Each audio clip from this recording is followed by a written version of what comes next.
So this is the masthead of William Lloyd Garrison's original abolitionist newspaper, but it's colorized because it's the Liberator dot today.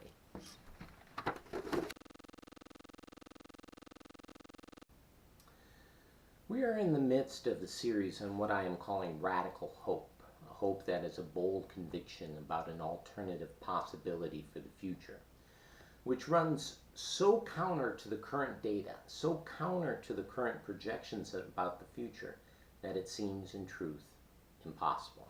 An impossible possibility for the future. Radical hope is in danger of being labeled naive or foolish or pie in the sky or irresponsible, even while it has a fierce commitment to a realistic assessment of the present moment. If, as per the words of Christ himself, nothing is impossible for God, then radical hope would seem to be hope that requires divine intervention. And so it confronts what we believe about God, whether God exists or whether God intervenes or whether he even cares. Here's a couple episodes where we let other perspectives challenge our understanding of radical hope. 2 weeks ago, we heard from a journalist held hostage by Somali pirates for 2.5 years. This week, we hear from a burned-out activist. Margaret J. Wheatley joined the Peace Corps in post-war Korea in 1966 and set out to change the world for good. She failed. My name is Lowell Bliss. Welcome to episode 33 of the Liberator Today's video series on hope. Wheatley's book is entitled, Who Do We Choose to Be? Facing Reality, Claiming Leadership, Restoring Sanity. I would characterize her worldview as Neo-Buddhist, which begs the question, what does hope look like in non-Christian religions? If the Buddha claims that all suffering is the result of longing, and if hope is a longing, then while one might hope for nirvana, hope would actually seem to get in the way of achieving enlightenment. Similarly, if one's view of history is cyclical, then a vision for an alternative possibility for the future is problematic. After all, according to some Hindu scriptures, the present Kali Yuga, the age of strife and contention, lasts for 42,000 years.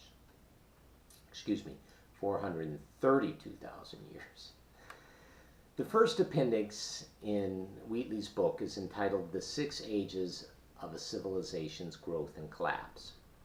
And the descriptions are written by Sir John Glubb. Quote, the life expectation of a great nation, it appears, commences with a violent and usually unforeseen outburst of energy, and ends in a lowering of moral standards, cynicism, pessimism, and frivolity. Unquote. One can hope for the uptick of the wheel again, for that great outburst of energy to renew the cycle. But the 6th stage of decadence lasts for a long, long time, and one has no control over its speed. Wheatley writes, quote, I have been encouraging people to explore the place beyond hope and fear for more than 2 decades. Because I always bring it up to audiences, I've learned that it's the hottest hot button among us activists. Hope is the bedrock motivator for our work. Doesn't matter how many inspiring quotes from heroic people I present, Wheatley says, or the logic behind the advice to abandon hope. My experience is that we think that the opposite of hope is despair. And because we so desperately want to be of service and maintain our strength and energy, we do everything we can to avoid falling into the abyss of despair. We cling to hope to prevent the fall. Wheatley calls hope a bedrock motivator for the work of an activist. But she also wants us to know that it is not an innocent one. Quote, long ago I realized that efforts to stay hopeful are a waste of time and energy. Hope is not an innocent motivator. It's bipolar. Fear is its other nature. Every time we get lifted up by a hoped-for outcome, we get dragged down when we don't succeed. Hope, then fear, the endless cycle. Wheatley proposes that we just get off the wheel, the endless cycle of hope and fear, manic, then depressive. Stop wasting time and energy trying to stay hopeful, she tells us. Instead, attend to the work at hand. Engage in meaningful work. Pursue right action for its own sake, regardless of its prospects for success. One of Wheatley's favorite inspiring quotes from heroic people is Teddy Roosevelt's admonition to do what you can with what you have, where you are, full stop. Wheatley is more ambitious than this, though. She hopes to train up a new type of leader, one who embraces the spirit of the Tibetan Shambhala warrior. Quote, "The warriors arise when the people need protection," she says. In this time of collapse, the human spirit needs protection. May the warriors arise. These leaders will lead with the two main skills of compassion and insight. She asks the question, what does it mean to be a leader in a time of collapse? She writes, quote, "These leaders cannot prevent the unraveling of our global civilization, and that is not their ambition. They aspire to make a profound difference locally in the lives of people in their communities and organizations."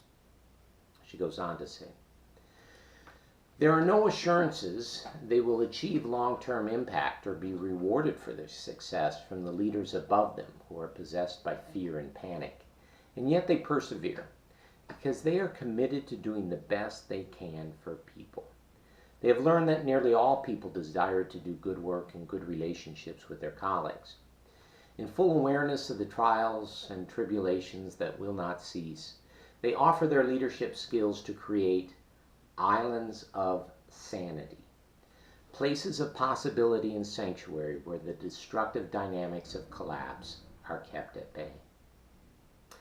Next week I will answer Margaret Wheatley, but mostly by saying that she is on to something. Islands of sanity led by insightful and compassionate protectors sounds very similar to what the Benedictine monks did during the Dark Ages. When she warns against getting lifted up by a hoped-for outcome, that sounds similar to Dallas Willard's teaching that the easy yoke of Christ encourages us to abandon outcomes. And when she cheers us on to right action, I recall that moment when Wendell Berry rebuked Bill Moyer. We are not allowed to ask about possible success. We're only allowed to ask what is the right thing to do and then do it. But it does make for a conflicted view on hope. Does hope not fit in at all? For example, she quotes former Czech dissident and then President Václav Havel. Hope, he says, is not the conviction that something will turn out well, but the certainty that something is worth doing no matter how it turns out. That has the sound of wisdom to it, but doesn't quite make sense to me yet. Until next week, I'm Lowell Bliss, environmental missionary and climate activist. Thank you for visiting the Liberator today.